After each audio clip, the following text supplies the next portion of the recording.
Hello everyone. सो आइए आज हम देखते हैं कैसे लिखें पत्र। अब पत्र लेखन को हम देखते हैं। पत्र लेखन का हमारे जीवन में काफ़ी महत्व है।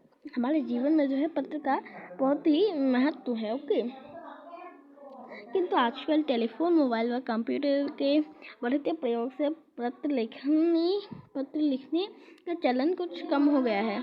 मतलब अब तो मोबाइल, कंप्यूटर ऐसे बढ़ते प्रयोग टेक्नोलॉजी से जो है पत्र लिखने का जो पत्र जो लिखते हैं पत्र लिखना थोड़ा सा घट गया है। ओके, फिर भी किसी सरकारी विभाग से अपनी समस्या शिकायत करनी हो, वो कहीं से कोई आवश्यक वस्तु मंगवानी हो, अथवा विवाह या किसी सरकारी विभाग से अपनी समस्या की शिकायत करनी हो, और कहीं से कोई आवश्यक वस्तु मंगवानी हो, अथवा विवाह या किसी अन्य उत्सव कार्यक्रम के लिए प्रियजनों को आमंत्रित करना हो, तो तब हमें पत्र लिखने की आवश्यकता होती है। किसी भी सरकारी विभाग में आपको पकड़ लीजिए, आपको अगर छुट्टी चाहिए तो आप प्रिंसिपल को पत्र लिखते हो ना, तो वैसे ही किसी भी सरकारी काम में या किसी को भी आमंत्रित करने के लिए, किसी को भी बुलाने के लिए जो है आज भी पत्र लिखे जाते हैं। आवश्यक वस्तु या चीज़ मंगवानी हो तो भी पत्र लिखते हैं, अगर कोई शिकायत करनी हो तो तब भी पत्र लिखते हैं। तो ऐसे सरकारी कामों में अब भी जो है पत्र का लेखनी चलती रहती है सरकारी विभागों के बीच में। वैसे भी अब सरकार जो है थोड़ी सी ट्विटर यूज़ करने लगी है, पर पत्र का जो लेखनी का जो है वो अभी भी चल रहा है। अतः पत्र लेखन आज के युग में उपयोगी है। कि पत्र योगी आज के युग में जो है बहुत उपयोगी है, ये बता रहे हैं। पत्र लिखते समय निम्नलिखित बातों का ध्यान रखना चाहिए। पत्र की भाषा सरल व स्पष्ट हो।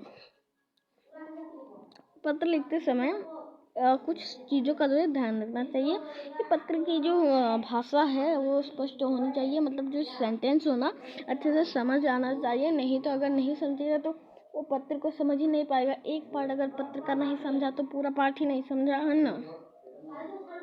हमें विस्तृत वर्णन से बचना चाहिए। हमें मतलब बहुत लंबे तरह से लिखने से भी बचना चाहिए। छोटे से सेंटेंस में ही अच्छे से कहानी को समझाना चाहिए। अब और देखते हैं आयु व संबंध के अनुकूल शब्दावली का प्रयोग करना चाहिए। मतलब आयु या फिर किसी उससे संबंधित होना चाहिए, उन ऐसे शब्दों का जो है प्रयोग करना चाहिए। विचारों की क्रमबद्धता का ध्यान रखना चाहिए। पत्र का उद्देश्य व विषय वस्तु स्पष्ट होनी चाहिए। पत्र में उसके सभी अंगों का प्रयोग करना चाहिए। तो पत्रों में जो है सभी चीज़ को अच्छे से नियमित रूप से जो है उन्हें क्रमबद्ध किया जाना चाहिए। इसका बहुत ध्यान रखना चाहिए।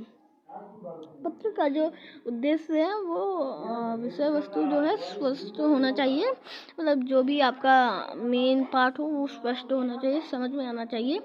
और पत्र में उसके सभी अंगों का प्रयोग करना चाहिए। उनके सभी अंगों का जो है प्रयोग करना चाहिए, किसी भी अंग को नहीं छोड़ना है। पत्र के प्रकार पत्र मुख्यतः दो प्रकार के होते हैं, अनौपचारिक या निजी पत्र। ये पत्र अपने निकट संबंधियों अथवा मित्रों को लिखे जाते हैं।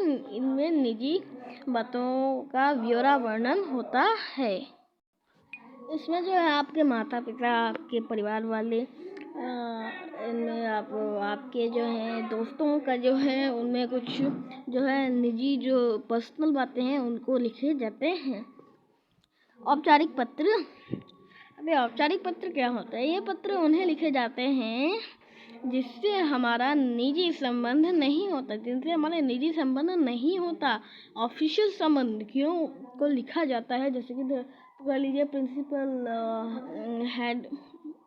हेड मास्टर, या फिर पकड़ लीजिए बॉस, आपके ऑफिस के बॉस हो गए, ऐसे ऑफिसर्स हो गए।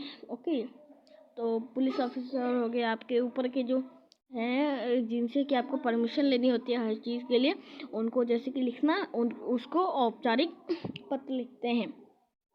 ये कई प्रकार के हो सकते हैं, जैसे कि प्रार्थना पत्र, कार्यालय पत्र, व्यवसायिक पत्र आदि।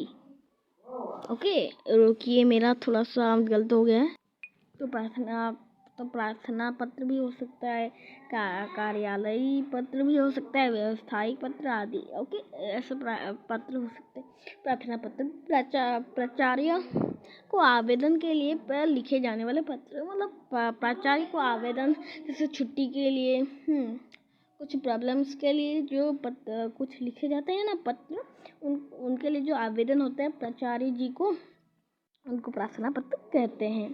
कार्यालयी पत्र, किसी सरकारी अधिकारी विभाग को लिखे गए पत्र आदि, मतलब किसी सरकारी अधिकारी या विभाग को लिखे गए पत्र को कार्यालयी पत्र कहते हैं। व्यावसायिक पत्र, जैसे कि दुकानदार, प्रकाशक, व्यापारी, कंपनी आदि को लिखे गए पत्र। ओके, पत्र के 8 मुख्य अंग होते हैं। वो क्या होते हैं? प्रेषक का पता, प्रेषक मतलब जिसने लिखा है, तिथि, डेट, संबोधन, अभिवादन, विषय वस्तु, समाप्ति, हस्ताक्षर और पता। ये जो है 8 चीज़ें, मूल चीज़ें हैं, इनका आपको बहुत ध्यान रखना है। आज के लिए बस इतना ही। Thank you. चैनल को सब्सक्राइब, वीडियो को लाइक और शेयर कीजिएगा। Thank you. कमेंट कीजिएगा कैसा हुआ वीडियो। अगर पसंद आया तो प्लीज़ एक लाइक कर दीजिएगा। बाय।